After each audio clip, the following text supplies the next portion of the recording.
9/11 21वीं सेंचुरी की सबसे बड़ी खबर।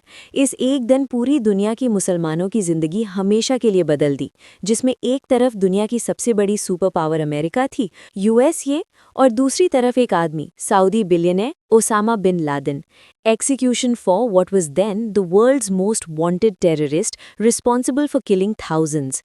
ये कोई पहली दफा नहीं था कि किसी ने अमेरिका के इन दो टावर्स को गिराने की कोशिश की हो, क्योंकि ये ट्विन टावर्स उस वक्त दुनिया की सबसे लंबी बिल्डिंग्स में से एक थी।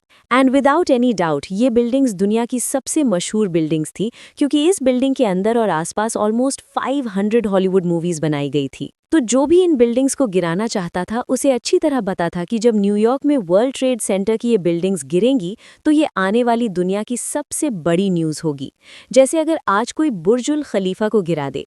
आज से एग्जैक्टली 23 ईयर्स पहले दुनिया की सिचुएशन ये थी, सोवियत यूनियन टूट चुका था और चाइना की इतनी औकात नहीं थी उस जमाने में, तो अमेरिका दुनिया का one and only Wahid super power था, जिसकी ताकत को चैलेंज करने वाला दुनिया में कोई भी नहीं था। लेकिन अचानक एक आम से दिन 11 सितंबर 2001 को 19 लोग अमेरिका के 4 बड़े जहाज़ों को हाईजैक करने के लिए अलग अलग एयरपोर्ट्स पहुंचे। अमेरिका की अब तक सारी रिपोर्ट्स देखकर यही लगता है कि ये 19 में से 19 लोग मुसलमान थे और इन सब का ताल्लुक सऊदी, इजिप्ट, लेबनान और यूएई से था। हर जहाज़ को हाईजैक करने के लिए 5 लोगों की टीम्स बनाई गई, जिसमें हर आदमी का अपना बहुत ही इम्पोर्टेंट रोल था, और इस सब के लिए वो पिछले कई महीनों से ट्रेनिंग भी हासिल कर रहे थे। तो आखिर ये 4 जहाज़ अपने एयरपोर्ट से रवाना हुए, और जैसे ही इन जहाज़ों ने टेक ऑफ किया, इन लोगों ने प्लेन्स को हाईजैक करने का प्लान स्टार्ट कर दिया। और प्लान के मुताबिक सिर्फ 15 मिनट हवा में रहने के बाद पहले प्लेन में मौजूद 5 हाईजैकर्स खड़े हुए और कुछ छोटी छुरियां और बॉक्स कटर्स के साथ पूरे प्लेन को बहुत तेज़ी से हाईजैक कर लिया और जहाज़ के दोनों पायलट को मारकर अपना बंदा मोहम्मद अता को पायलट की सीट पर बिठाया और जहाज़ के सारे पैसेंजर्स को पिछली साइड पर धकेल दिया और उन सारों को क्लियरली बता दिया कि अब जहाज़ के दोनों पायलट मर चुके, तो ये जहाज़ अब सिर्फ हमारा बंदा मोहम्मद अता ही लैंड करा सकता है। जिससे सारे पैसेंजर्स चुप करके खड़े हो गए। लेकिन हाईजैकर्स कभी इस प्लेन को लैंड करना चाहते ही नहीं थे। अब जब इस जहाज़ का नया पायलट मोहम्मद अता पैसेंजर्स को ये बातें समझा रहा था, तो उसने गलती से जहाज़ की एक और बटन को भी दबा दी, जिससे वो सीधा न्यूयॉर्क एयरपोर्ट के टावर के साथ कनेक्ट हो गया। और उसने कहा, "We're seated quietly and you be okay. We're heading to the airport towards the east." कि सब आराम से बैठ जाओ, हम इस जहाज़ को एयरपोर्ट की तरफ ही लेकर जा रहे हैं। नाउ ये सुनकर न्यूयॉर्क के एयरपोर्ट में कंफ्यूजन फैल गई और उन्होंने जल्दी से एयरपोर्ट के रनवे से सारे जहाज़ों को हटाकर रनवे क्लियर कर दी और इस जहाज़ का इंतज़ार करने लगे। इसके बाद अगेन मोहम्मद अता गलती से दोबारा एयरपोर्ट के टावर के साथ कनेक्ट हुआ और उसने कहा, "we are going back to flight log." मतलब कोई इतने खतरनाक मिशन में इतना रिलैक्स कैसे हो सकता है। खैर, ये जहाज़ पहले बॉस्टन से लॉस एंजलिस की तरफ जा रहा था, जो काफ़ी लंबा सफ़र है, तो मोहम्मद अता ने इस जहाज़ को 100 डिग्रीज टर्न किया और न्यूयॉर्क की तरफ बढ़ने लगा। और जैसे ही वो न्यूयॉर्क की सिटी के करीब पहुंचा, जहाज़ बहुत तेज़ी से अपनी हाइट से नीचे आने लगा और क्लियरली सबको ऐसा ही लग रहा था कि ये जहाज़ इसलिए नीचे आ रहा है ताकि ये न्यूयॉर्क के एयरपोर्ट पर लैंड कर सके। इसीलिए उधर एयरपोर्ट में भी ये देखकर सारे लोग इस जहाज़ का इंतज़ार करने लगे। बट काफ़ी वक्त गुजरने के बाद भी जहाज़ नहीं पहुंचा और एयरपोर्ट में सारे लोग कंफ्यूज थे कि आखिर ये जहाज़ गया कहाँ। तो आखिर किसी ने आकर उन्हें बताया कि ये जहाज़ वर्ल्ड ट्रेड सेंटर की बिल्डिंग से क्रैश कर चुका है। अब सिर्फ एयरपोर्ट वालों को ही पता था कि असल में ये हुआ क्या है, लेकिन अमेरिकन मीडिया को इस बारे में कुछ पता नहीं था। इसीलिए हर न्यूज़ चैनल ने इसे एक बहुत बड़ा एक्सीडेंट कहकर ब्रॉडकास्ट करना शुरू किया। इस सब के दौरान अमेरिका का प्रेसिडेंट जॉर्ज बुश फ्लोरिडा में बच्चों के एक स्कूल में बैठा हुआ था, तो उनके सेक्रेटरी ने आके खामोशी से उन्हें इस इंसिडेंट का बताया। तो उनका भी फर्स्ट रिएक्शन यही था कि ये कोई एक्सीडेंट ही होगा ना।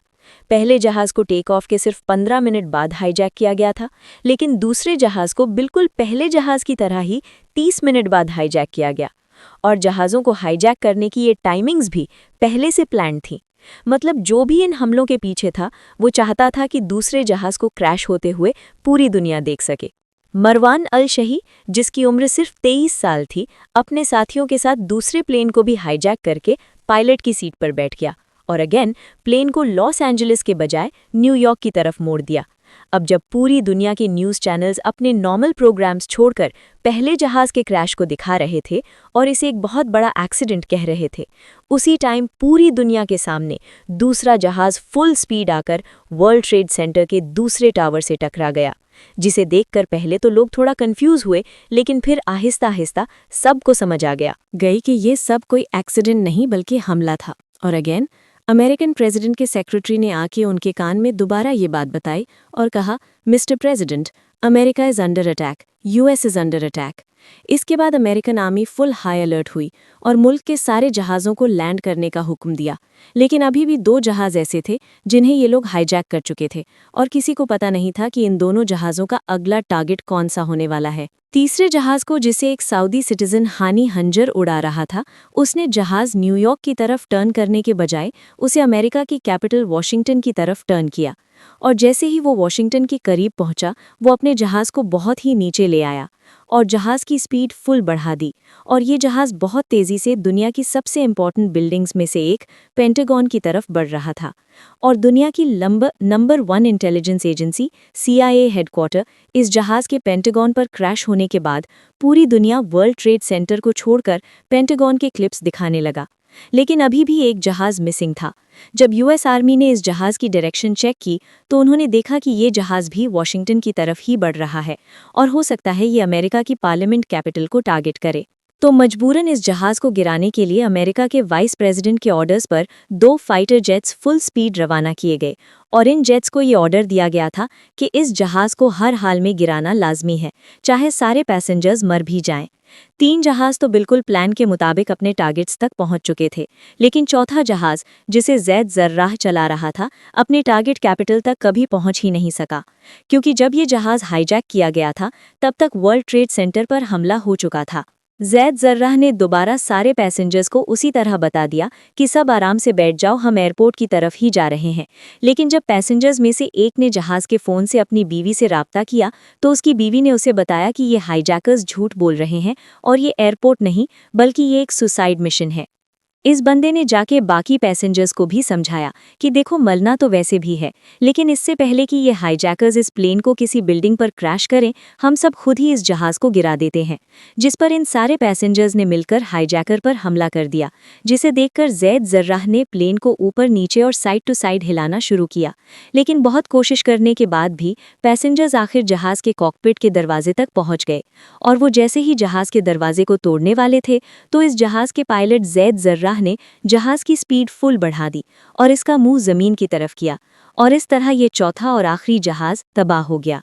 अब पूरी दुनिया के न्यूज़ चैनल्स अगेन चौथे जहाज को दिखाने लगे तो अचानक सिर्फ 1 घंटे बाद न्यूयॉर्क के वर्ल्ड ट्रेड सेंटर का साउथ टावर कोलैप्स हुआ और इसके कुछ ही देर बाद दूसरा टावर भी गिर गया और उसमें भी 1600 लोग हलाक हुए। ओवरऑल 9/11 के इन 4 हमलों में 3000 लोग मारे गए, जिनमें से 200 लोग तो सिर्फ ऐसे थे जिन्होंने इन बिल्डिंग में लगी आग की वजह से वर्ल्ड ट्रेड सेंटर के टॉप फ्लोर से छलांग लगाकर मरे थे। लेकिन इन हमलों के कुछ ही दिन बाद मोहम्मद अता, जो इस सारे प्लान का लीडर था, उसकी वालिद का एक इंटरव्यू सामने आया जिसमें उसने ये सब मानने से इनकार कर दिया और सारा मलबा इजराइल की इंटेलिजेंस एजेंसी मोसाद पर डाल दिया और कहा कि इस्लाम में ऐसे किसी अटैक की इजाजत है ही नहीं। और इस तीसरे और चौथे जहाज के पायलट के माँ बाप ने भी अमेरिका के रिपोर्ट्स मानने से इनकार कर दिया। और अगर इन अटैकर्स की फैमिलीज को देखा जाए तो ये कोई आम गरीब लोग नहीं थे, बल्कि ये सारे अटैकर्स बहुत ही वेल ऑफ रिच फैमिलीज से थे। 9/11 का ये हमला इतना बड़ा था कि इस हमले के 100 दिन बाद तक न्यूयॉर्क में हर तरफ धूल फैली हुई थी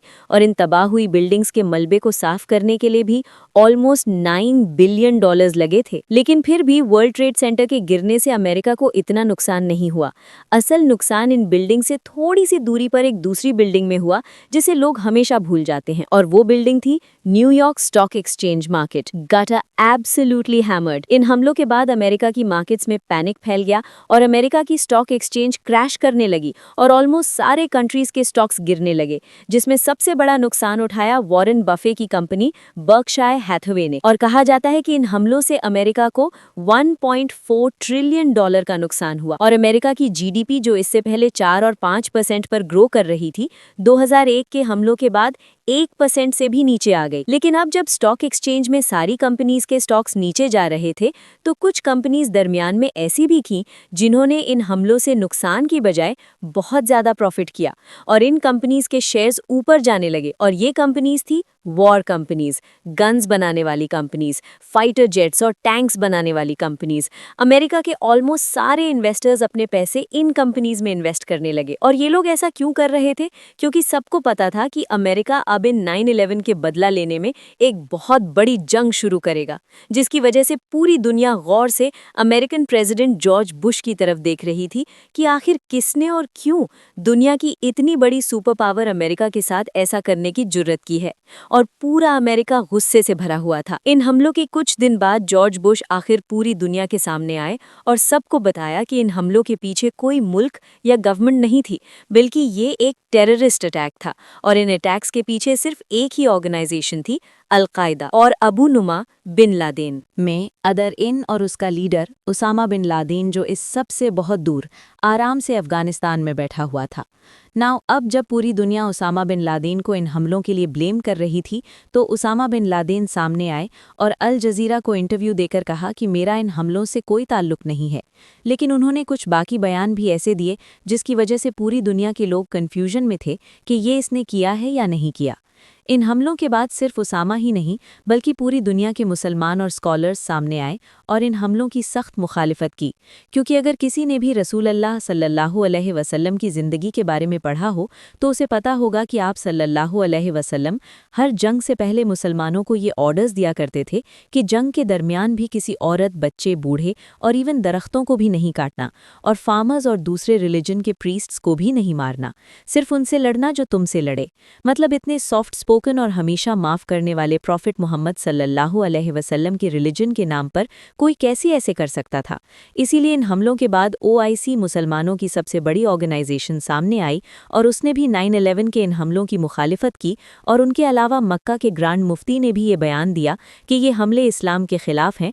और इवन अमेरिका के दुश्मन समझे जाने वाले आयतुल्ला खामेनेई ने भी ये बयान दिया कि इन हमलों का इस्लाम से कोई ताल्लुक नहीं है।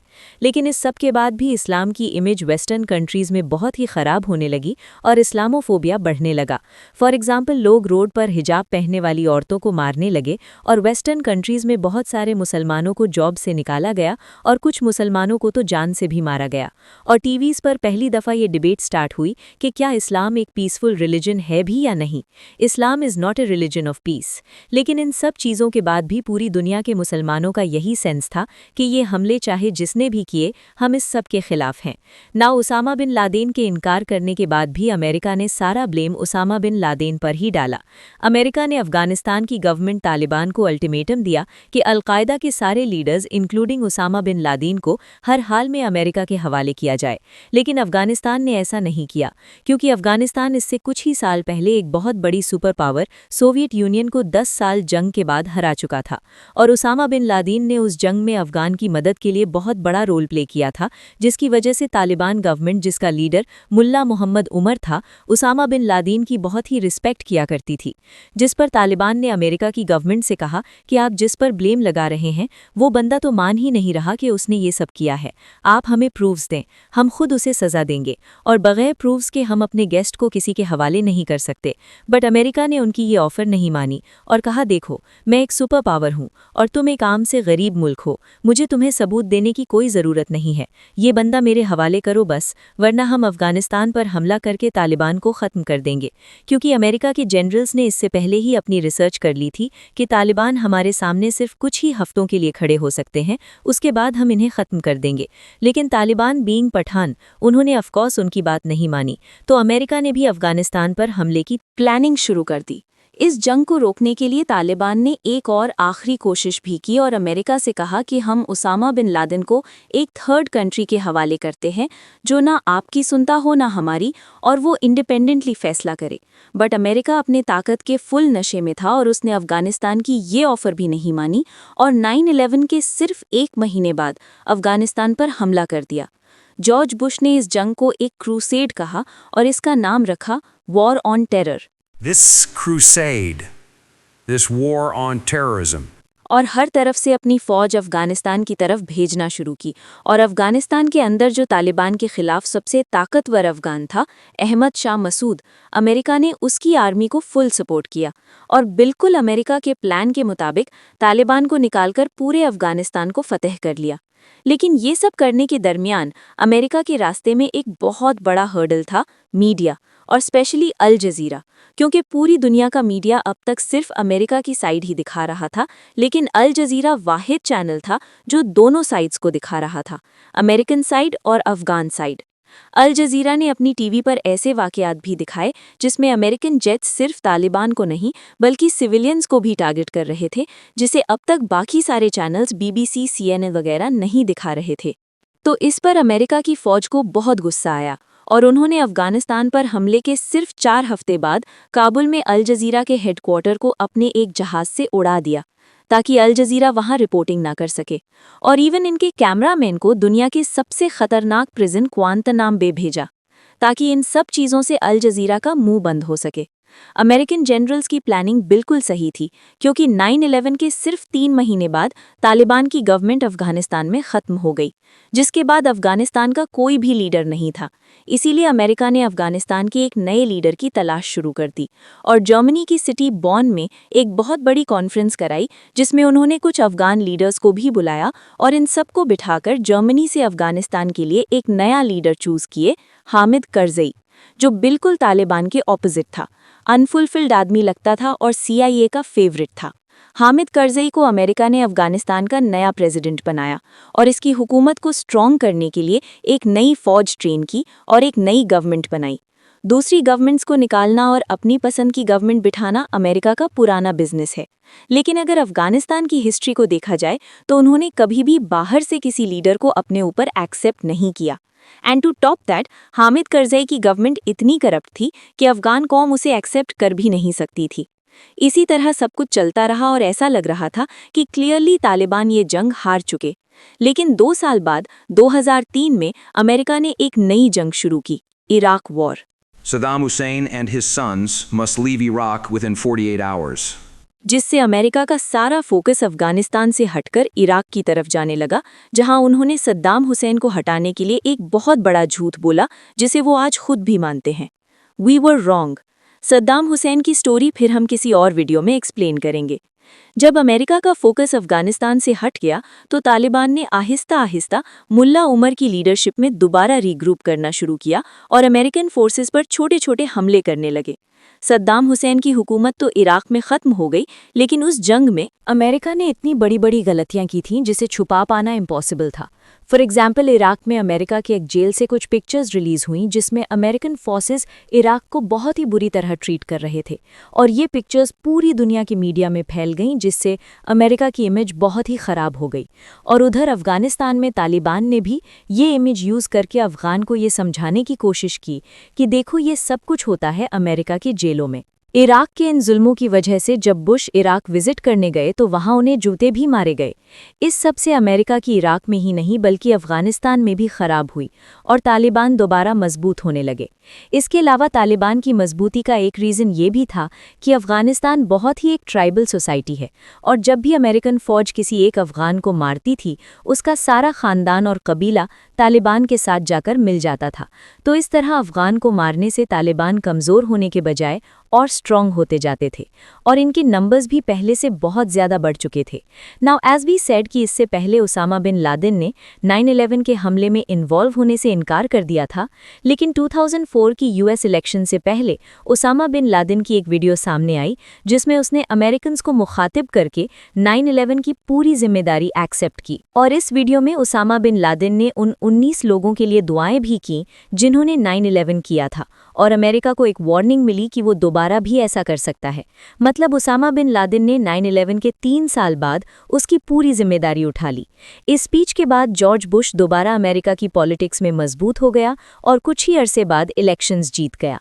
और इलेक्शन जीतने के बाद उसने दोबारा फौजों को अफगानिस्तान में उसामा बिन लादेन के पीछे भेजा। लेकिन फिर भी अगले 4 साल तक ना उसामा बिन लादेन मिल सका और ना अफगानिस्तान फतह हो सका और ना तालिबान खत्म हो सके। अफगानिस्तान की ये जंग जो सिर्फ कुछ हफ्तों के लिए थी, 9/11 के बाद 10 साल तक जारी रही और अब जॉर्ज बुश के बाद अमेरिका का नया प्रेसिडेंट भी आ चुका था, बराक ओबामा। ओबामा ने आते ही इस जंग को अपने वादों के मुताबिक कम करने की बजाय और भी बढ़ा दिया और भी ज्यादा अफगानिस्तान की तरफ भेजी, जिससे वहां अमेरिकन फौज की तादाद 1 लाख से भी बढ़ गई। और उसी के साथ ओबामा ने ड्रोन अटैक्स और एयर स्ट्राइक्स को भी बढ़ा दिया और उसी की हुकूमत में आखिर 9/11 की 10 साल बाद 2011 में अमेरिका को आखिर एक टारगेट मिला उसामा बिन लादेन के बारे में, जो अफगानिस्तान में नहीं बल्कि पाकिस्तान में छुपा हुआ था। अब इस वाक़ये के 2 वर्जन्स हैं, एक तो अमेरिका और पाकिस्तान का वर्जन और दूसरा कुछ सीनियर जर्नलिस्ट्स का वर्जन। उसामा बिन लादेन अपने 3 बीवियों, बच्चों और ग्रैंड चिल्ड्रन के साथ पिछले कई साल से पाकिस्तान की सिटी एबटाबाद में रह रहा था, जहां अमेरिका ने खुद ही ऑपरेशन करके उसे ढूंढा और फिर उसे मार दिया, जिसका पाकिस्तान की आर्मी और गवर्नमेंट को बिल्कुल भी पता नहीं था। लेकिन कुछ सीनियर जर्नलिस्ट्स जैसे कि सीमोर हर्श के मुताबिक अमेरिका ने उसामा बिन लादेन को पकड़ने के लिए $25 मिलियन रखी थी। इसीलिए पाकिस्तान आर्मी के एक रिटायर्ड कर्नल इकबाल सईद खान ने इन पैसों के लिए उसामा बिन लादेन की लोकेशन अमेरिका की CIA तक पहुंचाई और इस खबर को कंफर्म करने के लिए अमेरिका ने एबटाबाद में शकील अफरीदी के साथ एक फेक वैक्सीन कैंपेन शुरू की और एबटाबाद के इस घर को हर तरफ से स्कैन करने लगा। अमेरिकन ड्रोन्स और सैटेलाइट ने भी इस घर को 24 घंटे रिकॉर्ड करना शुरू किया और अचानक एक दिन उन्होंने इस घर के लॉन में एक 6 फुट के आदमी को वॉक करता हुआ देखा। इससे और कुछ बाकी चीज़ों से अमेरिका ने अंदाज़ा लगाया कि हो सकता है यही उसामा बिन लादेन हो। CIA ने उसामा पर हमले से पहले कुछ पाकिस्तानी एजेंट्स इस घर के पास भेजे, जिन्होंने जाकर वहां के सारे दरख्त काट दिए ताकि अमेरिका के हेलीकॉप्टर्स आराम से लैंड कर सके। और फिर आखिर 2 मई 2011 को प्रेसिडेंट ओबामा के ऑर्डर्स पर अफगानिस्तान के शहर जलालाबाद से 2 हेलीकॉप्टर्स रात के टाइम में उसामा बिन लादेन को मारने के लिए एबटाबाद की तरफ रवाना हुए, जिसका पाकिस्तान आर्मी को बिल्कुल पता नहीं था। और वहां अमेरिका में ओबामा और उसके मिनिस्टर्स ये सब कुछ लाइव देख रहे थे। ये हेलीकॉप्टर्स उसामा बिन लादेन के घर में लैंड हुए और सिर्फ 40 मिनट के ऑपरेशन के बाद उसामा बिन लादेन को मार दिया और उसकी बॉडी को अपने साथ वापस अफगानिस्तान ले गए, जहां उसका DNA टेस्ट करके ये कंफर्म किया गया कि यही उसामा बिन लादेन है। और फिर उसकी डेड बॉडी की पिक्चर्स लेकर उसामा बिन लादेन की लाश को समंदर में फेंक दिया। अमेरिकन आर्मी के मुताबिक उन्होंने उसकी बॉडी को समंदर में इसलिए फेंका और उसे ज़मीन पर इसलिए नहीं दफनाया क्योंकि ऐसा न हो कि कोई आगे जाकर उसकी कब्र पर एक बहुत बड़ा श्राइन मज़ार बना दे। CIA ने उसामा बिन लादेन की लाश की पिक्चर्स US प्रेसिडेंट ओबामा को भेजी, लेकिन उन्होंने इसे रिलीज़ करने से इनकार कर दिया। यूनाइटेड स्टेट्स ने बाकायदा ये अनाउंस किया कि उसामा बिन लादेन के लीडर ऑफ अल-कायदा पाकिस्तान में मौजूद था। लेकिन पाकिस्तान में बहुत सारे लोग आज भी ऐसे हैं जो उसामा बिन लादेन के एबटाबाद में होने को नहीं मानते और कहते हैं ये बहुत बड़ी एक कोई गेम या साजिश है। लेकिन ये बिल्कुल गलत है, क्योंकि एबटाबाद के इस ऑपरेशन के कुछ ही दिनों बाद अल-कायदा ने अपने सीक्रेट वेबसाइट्स पर उसामा बिन लादेन की डेथ को एक्सेप्ट किया और कहा कि हम इसका बदला ज़रूर लेंगे, जिसके बाद तालिबान ने भी उसकी डेथ को एक्सेप्ट किया और इवन उसामा बिन लादेन के अपने बेटे हमजा बिन लादेन ने भी इस बात को सही कहा। तो जब अमेरिका और अल-कायदा दोनों इस बात को मान रहे हैं तो पाकिस्तानियों को क्या मसला है? ना उसामा बिन लादेन के 5 बीवियों से उनके 11 बेटे थे और उसका बड़ा बेटा अब्दुल्ला बिन लादेन आज भी सऊदी अरब के सिटी जद्दा में खामोशी से अपना बिजनेस चला रहा है, लेकिन उसकी हर मूवमेंट को सऊदी गवर्नमेंट बहुत केयरफुली नोट करती है। उसामा बिन लादेन का दूसरा बेटा उमर बिन लादेन, जो पब्लिकली अपने बाप और उसके मिशन को गलत कहता है और उसने अपने बाप उसामा बिन लादेन के खिलाफ एक किताब भी लिखी है। उसामा बिन लादेन का तीसरा बेटा साद बिन लादेन, जो एक ज़माने में अपने बाप का राइट हैंड हुआ करता था और उसामा उसे अपने बाद अल-कायदा का नया लीडर भी बनाना चाहता था, लेकिन उसके इस बेटे साद बिन लादेन को उसामा बिन लादेन से पहले ही 2009 में मार दिया गया। उसामा बिन लादेन का एक ही ऐसा बेटा था, उसका चौथा बेटा हमजा बिन लादेन, जो उसके बाद अल-कायदा के लीडर्स में से था और उसामा बिन लादेन के मौत के बाद वो बार बार अल-कायदा की तरफ से पब्लिक स्टेटमेंट्स भी दिया करता था, लेकिन इसे भी 2018 और 19 के दरमियान अफगानिस्तान में मार दिया गया। उसामा बिन लादेन की जो फैमिली एबटाबाद में बच गई थी वो पहले तो 1-2 साल पाकिस्तान की कैद में रहे, जिसके बाद उन्हें वापस अपने कंट्रीज में भेज लिया गया और आज वो सारे खामोशी से सऊदी और यमन में अपनी जिंदगियां गुजार रहे हैं, लेकिन किसी को नहीं पता कि उनकी एग्जैक्ट लोकेशन क्या है। उसामा बिन लादेन की वफात के बाद उनके घर से बहुत सारे पर्सनल डॉक्यूमेंट्स भी मिले, जिनमें उनकी कुछ रिकॉर्डिंग्स और उनके बच्चों के लिए कुछ वीडियो गेम्स भी शामिल थीं। इन डॉक्यूमेंट को देखकर ये भी लगता है कि उसामा बिन लादेन को पहले से पता था कि एक दिन उसे इसी तरह अचानक मारा जाएगा। इसीलिए इन डॉक्यूमेंट में से एक में उनकी आखिरी वसीयत भी मिलती है, जिसमें वो लिखते हैं कि मेरे पास अभी भी $40 मिलियन पड़े हैं और मेरे बाद इन $40 मिलियन से सिर्फ थोड़ा सा मेरी फैमिली को दिया जाए और बाकी सब अलकायदा को दिया जाए। नवाब, जब उसामा बिन लादेन को मार दिया गया था, अमेरिका जिस काम के लिए अफगानिस्तान आया था वो पूरा हो चुका था, तो चाहिए तो ये था कि वो अफगानिस्तान को छोड़कर वापस चला जाए, पर उन्होंने ऐसा नहीं किया और अगले 10 साल तक अफगानिस्तान में बैठे रहे। क्योंकि उसामा बिन लादेन तो अब कोई मसला नहीं था, लेकिन अब दुनिया बिल्कुल चेंज हो चुकी थी और अफगानिस्तान के बहुत ही क्लोज एक नया सुपर पावर चाइना बनने वाला था। और चाइना को कंट्रोल में रखने के लिए अमेरिका की प्रेजेंस इस इलाके में लाजमी थी। इसके अलावा उसामा बिन लादेन की मौत से कुछ ही अरसा पहले अमेरिका की एक इंस्टीट्यूट ने अफगानिस्तान में रिसर्च की और उन्हें पता चला कि अफगानिस्तान के ज़मीन के नीचे जो मिनरल्स पाए जाते हैं वो दुनिया के सबसे कीमती और रेयर मिनरल्स में से एक है, जिनमें से सबसे इम्पॉर्टेंट मिनरल है लिथियम, जिससे दुनिया की ऑलमोस्ट सारी बैटरीज बनती हैं। अब अगर अमेरिका अफगानिस्तान को छोड़कर चला जाता तो चाइना बहुत ही आसानी से इन मिनरल्स तक पहुंच सकता था। इसीलिए अगले 10 साल तक अफगानिस्तान में अमेरिका बैठा रहा। लेकिन फिर भी अमेरिका की इतनी बड़ी ताकत और इतनी बड़ी फौज के बावजूद अफगानिस्तान में तालिबान की प्रेजेंस बढ़ती गई और आखिर मजबूरन 20 साल की जंग के बाद अमेरिका के नए प्रेसिडेंट डोनाल्ड ट्रंप ने तालिबान गवर्नमेंट के साथ डील कर ली और अफगानिस्तान से आहिस्ता आहिस्ता अपनी फौज निकालने लगा। और 20 साल ट्रेनिंग देने के बाद भी अफगानिस्तान की फौज कुछ दिनों के लिए भी तालिबान के सामने खड़ी ना हो सकी और अमेरिका के जाने के कुछ ही दिनों बाद तालिबान बगैर किसी लड़ाई के 20 साल बाद दोबारा अपने कैपिटल काबुल में दाखिल हुए। अफगानिस्तान की इस जंग को अमेरिका की सबसे बड़ी नाकामी समझा जाता है, क्योंकि 20 साल लड़ाई के बाद भी अमेरिका ने तालिबान को कमज़ोर करने की बजाय और स्ट्रॉन्ग बना दिया और इस जंग के बाद अफगानिस्तान को उसका टाइटल दोबारा मिल गया, as the graveyard of empires. 9/11 में 3,000 अमेरिकन मारे जाने के बाद जो पूरी दुनिया में वॉर ऑन टेरर शुरू हुई, उसमें अब तक 4.6 मिलियन लोग, 46 लाख लोग हलाक हो चुके हैं। 4 करोड़ लोग अपने घरों से डिस्प्लेस होकर रेफ्यूजीज बने हैं, जिसमें मैं पर्सनली भी अपनी फैमिली और पूरी सिटी के साथ 2009 में रेफ्यूजी रहा हूं। हालांकि मेरा 9/11 से कोई ताल्लुक नहीं था। और अगर इस वॉर ऑन टेरर के कॉस्ट को देखा जाए तो सिर्फ डायरेक्टली $2 ट्रिलियन खर्च हुए हैं और ब्राउन यूनिवर्सिटी के एस्टिमेट्स के मुताबिक वॉर ऑन टेरर पर अमेरिका के $8 ट्रिलियन ज़ाय हुए हैं। इस वॉर ऑन टेरर से अमेरिका की आवाम को भी नुकसान हुआ है और अफगानिस्तान की आवाम को भी, और फ़ायदा सिर्फ और सिर्फ वेपन्स बनाने वाली कंपनीज को हुआ है। फॉर एग्जाम्पल, लॉकहीड कंपनी के सीईओ को, जो इस जंग से पहले हर साल $3 मिलियन कमाया करता था, लेकिन इस जंग के दौरान उसकी इनकम $3 मिलियन से $30 मिलियन तक चली गई थी। मतलब कुछ ही सालों में 10 टाइम्स इनकम बढ़ गई थी। और आज भी दिस